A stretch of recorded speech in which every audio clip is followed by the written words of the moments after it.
going on, guys? I'm Degidio. We are back with another very special episode of the Ryan Sheckler Jaxxon podcast with one of the most iconic skaters of all time, probably the best guest we've had so far. Hands down. Nyjah Huston. Thank you, guys. Appreciate it. In the building. Yeah. And there's chaos going on out here. It's chaos. I mean, the only way we were able to actually get him in here was to, he's doing a photo shoot right now. We bartered. We bartered. Yeah, today we're doing a shoot for Disorder, shooting one of the boys in there in the ring. In the boxing ring. Johnny Manziel. Yeah. Is that who you're shooting? Johnny Manziel? Yeah. Johnny Manziel's right there stretching. I'm not kidding. Ryan, I'm not kidding. That's Johnny Manziel. He's on the floor stretching his glutes. Robert Neal's eating pizza. He's 3 hours late. There's always... Isn't he supposed to be in here? Yeah, Robert. He is supposed to be on the podcast. I mean... Instead, he's eating DiGiorno over here. There's always something going on at Jaxxon. And yeah, I mean, we're stoked. We're not going to take too much of your time today. But, you know, Bear kind of said it at the start, bro. It's like one of the most talented skateboarders to ever do it. The most winning competitive skateboarder to ever do it. All around good dude. You're giving back to the kids. You got your new board company. Everything you're doing right now, I mean, sitting number one in the world, heading into Paris 2024 Olympics. I think I kind of wanted to start with that too, is like the previous Olympics being so fresh, so new with COVID and everything going on. It was like, you know, we all had money on you winning that thing. How did you feel going into the Olympics? Because man, like you compete your whole life. Like we started competing together. I think I met you. I don't even know when I met you, bro. You were like in single digits. Yeah. 8, 9, How old were you? Maybe. Yeah. I mean, I skated my first Tampa Am when I was 9, so it was probably around then. Yeah. So that's probably when I met you, with the dreads, like 6 style, already doing nollie heels where I like couldn't even figure it out. And it's just like, oh no, man. Like, and we've talked about it before. Like that X Games kind of roundtable we did was like, yep. I knew for 100% certainty that Nyjah was going to be a problem for everybody in skateboarding, myself included, you know, and like. You felt the same way? Yeah, I mean, we were really pushing each other though. Like I definitely saw it. I saw it coming and I saw me working hard to get my first win, and it made you skate harder so you can get those wins in. For sure. No, and that's very well said, you know, like we had so many back and forths. It was funny because we had so many back and forths for a while, and then Nyjah just roosted everybody. You want to know what's crazy on that same topic is my first pro contest ever when I was 11 was the Globe contest in Australia, and we were battling it out there, like heavy battle. That's right. It was this huge rail, just long rail down like a 16 stair bank or something. And we were going in and we got first, second. That's right. And that rail is the reason I still to this day do not regular feeble grind handrails. Why is that? Because I sacked it twice so bad and flew to the bottom. It's like, and like a little kid. Kaz, how old are you now? 29, and I'm 34. So yeah, like even for me, I was like, what, 13, 14, something like that. Or I guess 16. I had never really sacked a rail that gnarly. And I did it twice at that event and just vowed like, I just don't feeble. That's when I started really doing front feebles instead. I had way more control. What was it? What was the energy like as kids? Did you guys like each other? Yeah. I mean, as a kid, it was interesting to be in that position because I looked up to all these guys. I looked up to Shex. I looked up to P-Rod. These are guys that I grew up watching. And I was also just a shy kid, a quiet kid. So I was just really out there. Like I was very focused as a kid. I was very competitive always. But at the same time, I was like kind of starstruck in a way. Cause I'm like, I'm 11 years old skating my first X Games against all these guys I looked up to. It like it wasn't even real. Yeah. I would say that he was definitely like, he was in the mix for sure, but like quiet. And like the quiet was scary because you could see how focused he was. Like that's why I started it, you know, when we started talking, like I knew for a fact Nyjah was here to stay and that I needed to step my game up. And so did everybody else, you know, like for me, I think 2003, like when X Games hit and like got that first gold medal and like that was the year I turned pro.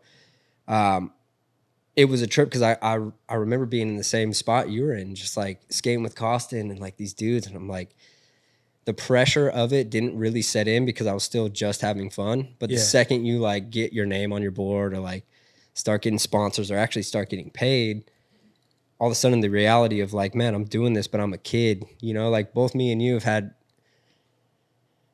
crazy experiences growing up, you know, as kids with adults. Yeah. Like we grew up watching adult behavior as children, you know, like where most kids were like at school and like at the beach and like kicking it with kids their own age. Like me and Nyjah were not. We were around adults and watching adult behavior, and like the fact that we're both still here doing the deal. Nyjah's going to a second Olympics, which is insane, bro. This like, Olympics thing is nuts. It's so cool, you know, like, and the only way I could be a part of the Olympics, which I'm stoked, is like I'm going to be commentating. So like I get to commentate and like hype my bros up that Is are this the skating. official announcement? Yeah, I mean, it can be. I've been talking about it a little bit now, but yeah, so I got that job. But like, of course I want to be skating there, but that's not in the cards for me this time. But That makes me happy that they have like a real true skateboarder, a legend announcing it instead of like just an older dude who isn't as up to date on what's going on what tricks are what. And I mean, skateboarding is a lot to keep up with, man. it is a lot to keep up with. Let's for break sure. down the Olympics. So Yeah. like going into this, how are you looking at that as a skater, as an athlete, as the competition is obviously at an all-time high?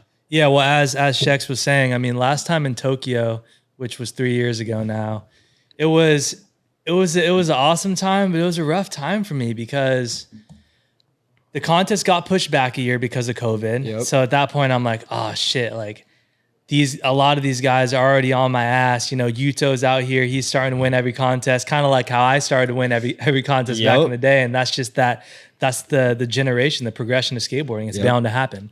So now I was like, shit, I gotta wait another year and another year for these guys to get better. And I felt so much pressure. I felt so much pressure from everyone, from really a whole country, and that was the first time feeling pressure like that, and feeling like so many people you want to do good for them, you know, for the whole country. And then also on top of that, it was the energy and the vibes were so off in Tokyo because you couldn't bring any homies out. There was no fans there, so we're skating the highest pressure, biggest contest ever, and it's silence. It feels like you're skating practice, but in the back of your head, you're like, "This is the biggest moment." Yeah. And yeah, that one didn't go as good as I wanted to. I'm honored that I get to have another chance. Well, bro, and you know, like if you guys all obviously watch Nyjah's clips, and like what makes your skateboarding so fun for me to watch is like not so much the skating, because the skating speaks for itself. It's gnarly, it's tricks that nobody's doing on the biggest things that nobody's skating. It's the people that you have around you that are in the clips, the music that's in the background, the actual vibe of like showing up to spots. Like Nyjah shows up to spots with like 10 people, but that are all skating and all ripping. And like, that's the energy as a skateboarder that I feed off of. So like, I couldn't even imagine being on the Olympic stage with zero energy happening outside. Most of the contests that I ever did really good at, I fed off of the crowd. Knowing I had one trick left, like hearing the crowd go, like you take that energy. So to not have that energy, it was definitely a bummer to watch. I was like, damn, dude, like I just knew in the back of my head that like you were searching for some sort of energy there in Tokyo, and it just wasn't. But Paris, clean slate, game time. Like, I mean, Paris, I'm more just looking forward to not feeling so much of that pressure from everyone else and from myself, because when it comes down to it, I've always been the type of person that puts a lot of pressure on myself if I don't do good in a contest. Even to this day, I'm still hard on myself. Probably a little less than I was back in the day, because the reality of it is skateboarding, you know this very well, skateboarding is a young sport. As are a lot of sports, especially action sports. There's always that new generation coming up that's even younger, even stronger, practicing harder. And that's the reality of it. But well, I mean, you see it with Gin Woo, bro. I just watched that. Dude, it's insane. Like, Woo's insane. It's insane. I was like, what? You did some crazy shit, bro. The big flip frontboard shove and the run. He did crazy stuff, bro. He did absolutely crazy stuff. And I like, you know, with big support for Jaxxon too. For sure. Yeah. And I wonder with him being young, and it's like, it's good to talk to Nyjah about it. You know, like I wonder if where he's at right now, because I know he rides a really small board, you know, like I wonder when he gets a little taller, gets a little bit more strength, and like has to go up in his board side, if some of these tricks that he's able to do right now on lock are like going to change. Bro, the shove outs, the big flips out, all that shit has got to get a little harder, because it even happened to me. Yeah. Like it used to, when I was smaller, when I was lighter, it was so much easier to do these like big. You remember kickflip back tail big spin in my run in X Games. That was the first one I won, and that shit was like on point. But it's not like that forever. It's wild watching this next generation come up. You know, like you got your skateboard company. I started my own skateboard company. It's like, you know, P Rod's got his own.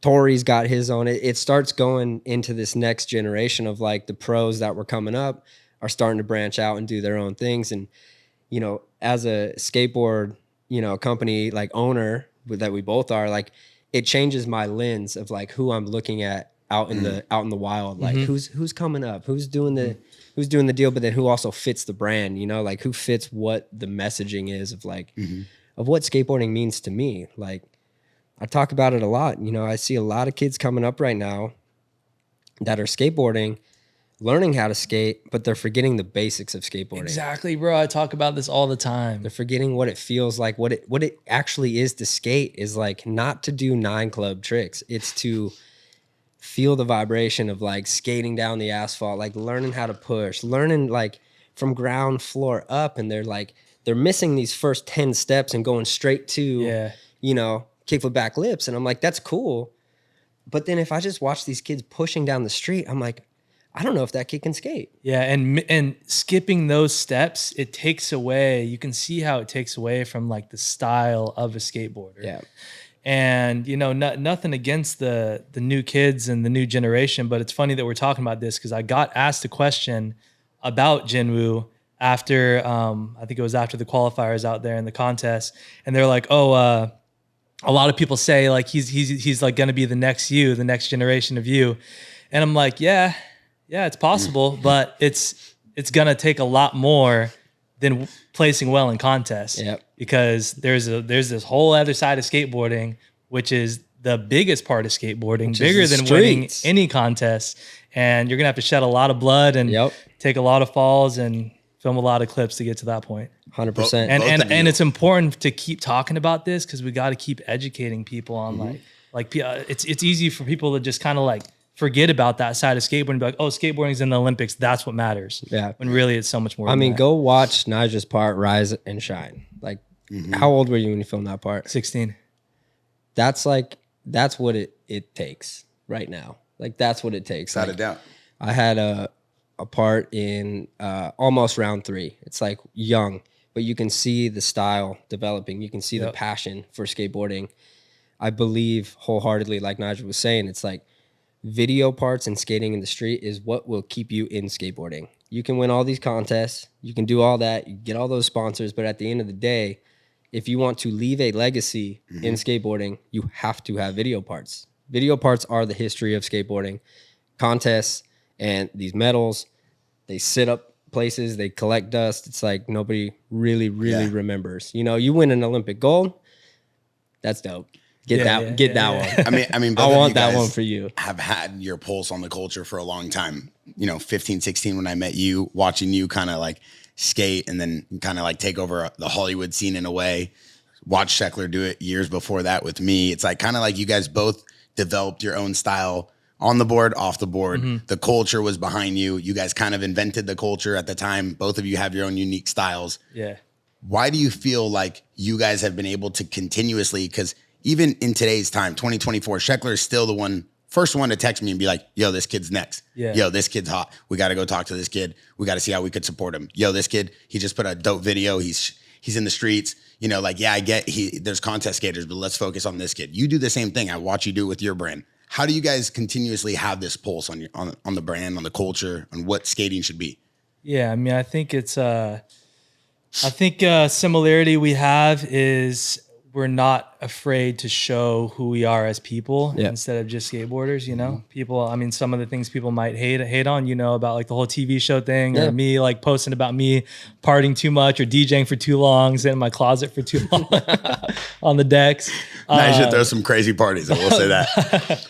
Yeah, there's some good ones. But I'm on a break right now. I'm like 5 weeks sober, and then I'm going a couple more months till after Olympics. Beautiful. So, Beautiful. That's good. So you're locked in for the Olympics then? I'm locked in, yeah. Wow. Yeah. As you should be, you know, it's a once in a 4 years, you know, and it's like, who knows with skateboarding? Like that's a difference too. I wasn't expecting that answer though. I knew he's been locked in. That's awesome. I know he's been locked in, and like, you got to take it serious, man. Yeah, it is a contest, but like, bro, you are the most winning skateboarder in the history of skateboarding. It's like the one you don't have is the Olympic gold. Like, get that thing, bro. Bring it home for us, man. Like, bring it home for skating. And to go back to your question, dude, why do we see the people that are coming up? Because we can identify the passion.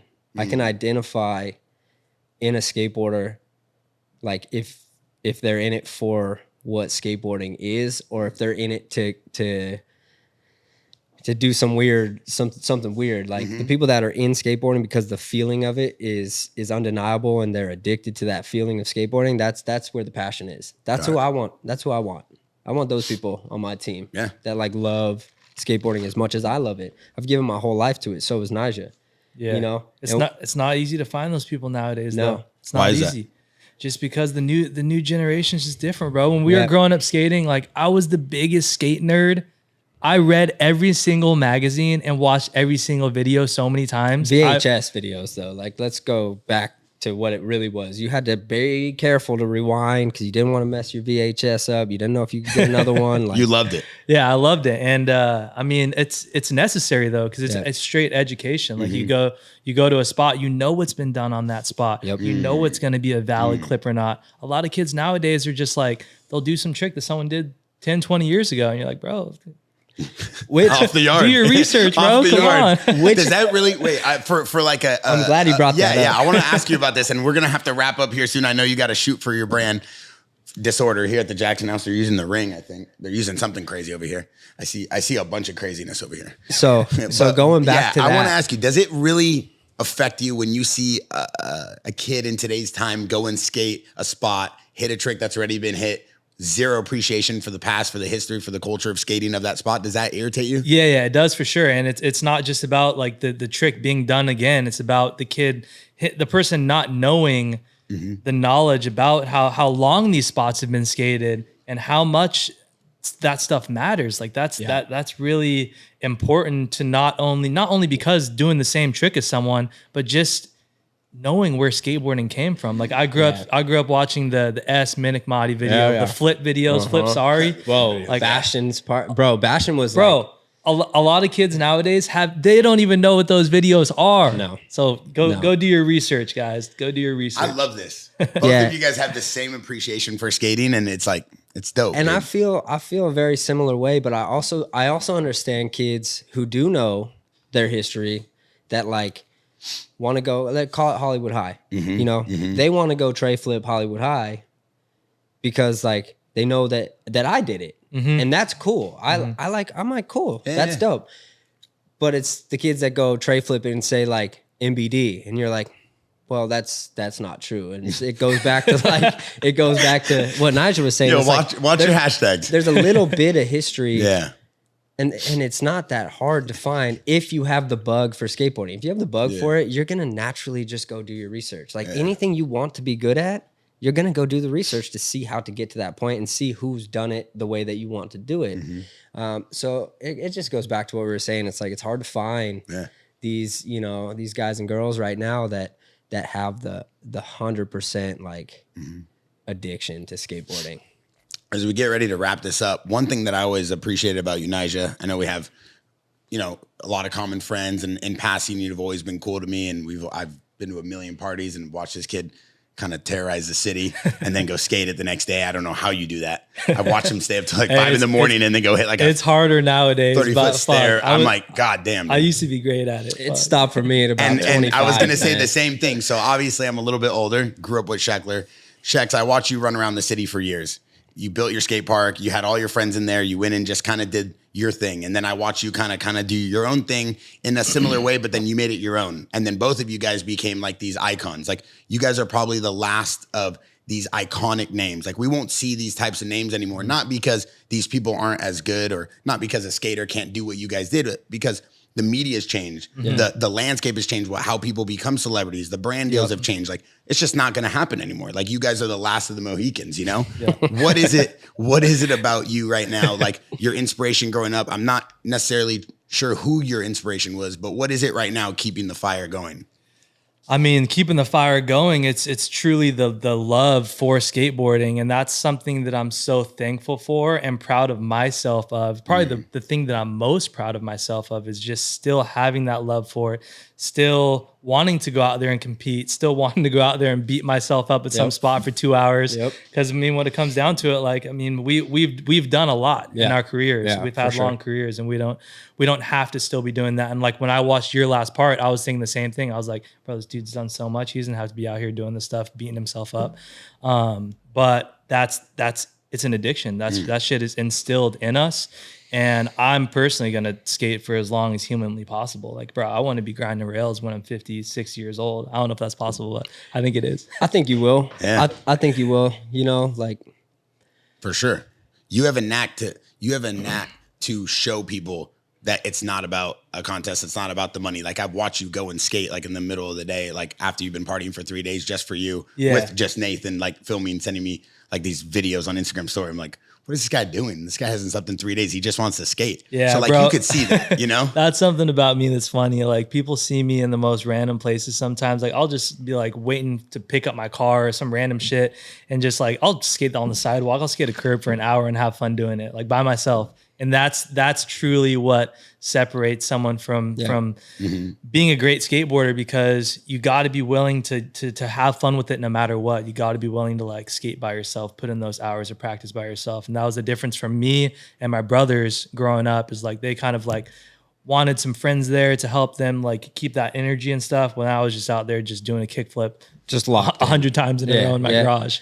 I mean, dude, and that's the same thing. That's how I learned kickflips 100 times a day in the garage. That's crazy. And like, that's why he can kickflip into anything. That's why kickflip is more comfortable for me than ollieing something big. Like that early preparation into the tricks that we do so easily now today, like you have to put the work in. You have to put the work in. 100%. And before we let you go, who are some of the skaters you looked up to coming up in the game? Some of my favorites. P-Rod, of course.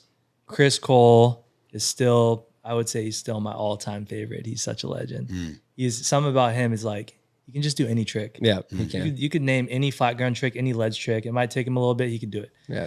And then, like I said, Flip Video, Art Osari, Mark Appleyard, Bastion, Shex. Bro. Basically, anyone who really sent it and really went big, that's what I was naturally drawn to. And that's why I ended up being a big rail skater. Yeah. The biggest, bro. I mean, of the biggest. He, you know, Nyjah really started a movement. People were skating rails, but they weren't really skating rails like Nyjah. You 100%. know, you watch any of his parts, all of his parts, and he doesn't have short parts. He's got 12-minute long parts that are just mind blowing, bro. Like I sit my wife down to watch your parts and she's like tripping. And I'm like, do you even know what you're watching? She's like, I don't know. It just looks scary. I'm like, yeah, because it is. That's perfect. If that's the feeling you're getting watching him skate, that like what he is skating is scary, you're right. You know? Yeah. And like my last part that I just did was like, I was trying to scare myself as well. I was trying to see if I was still capable of being scared and like pushing through. And, you know, like dropping a part at 33, like I remember the older dogs telling me like, hey, skate as hard as you can now, because when you do get older, it gets harder. And it's facts, you know, it's facts. And we haven't taken it easy. Me and Nyjah have broken our bodies, you know? Yeah. And we do it for fun though, because I'm not stopping. I could really see that in watching your part though, especially watching those those tail drop kickflip falls. That thing was so Shit was ridiculous, brutal, bro. dude. Rough ground too. So ridiculous. Craziest part. Fuck. At your age to put out that part too, I think a lot of people took a whole new level of respect for your skating. Well, it was like crazy because like that part forced me into like getting a surgery that had to fix my, fix my foot back up and like From what? From fall? From those falls, From the kickflip? from some of the falls shit. whipping, and Yeah. it dislocated my big toe, and I just kept like Fuck. kept dealing with it, and then finally got surgery and had to rebuild my whole big toe in November. Damn. And like still going through physical therapy for that. But once that's done, I can't wait to start filming again. Yeah. Right back into Well, it. one of my favorite parts of that part was when you it was the front side flip up, the big step up. Oh yeah. And then when you came around, you sent the ollie in. That shit was tight. Dude. I got was more. like, yes, he went for it. I got more smoked on that, dude. It was so crazy. Were you planning on going for that though? That was like, yeah, at the original talks before we had even ever skated there was like, if I land it, I'm going up and I'm coming back down no matter what. And it was like 105 degrees that day in Burbank, middle of the summer. The asphalt was so hot and so soft, and I didn't think about it. I didn't think about it. I knew I didn't have enough speed coming back down the hill. Like I missed one push. So I was like, I'm just going to go to like the corner. It was more bowled out. It was so soft. The second I hit it, just grabbed Going it. into it, you were flying so fast. I'm like, Jesus. Bro, it like cut like, my that's head, good. my shoulder, the part. my hip, It's done. my wrist was to the bone. I was like, I got more smoked on that than like physically smoked than most of the tricks in the park. But it was for skateboarding. Like that's the difference too. Yeah. Like I could have been done, but I was like, I want to go back down.